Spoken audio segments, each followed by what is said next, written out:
Hey guys, welcome back, and this is how to change Google Forms language.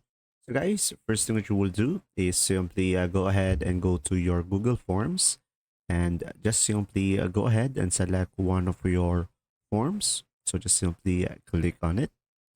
And after that, just simply go outside over here, guys.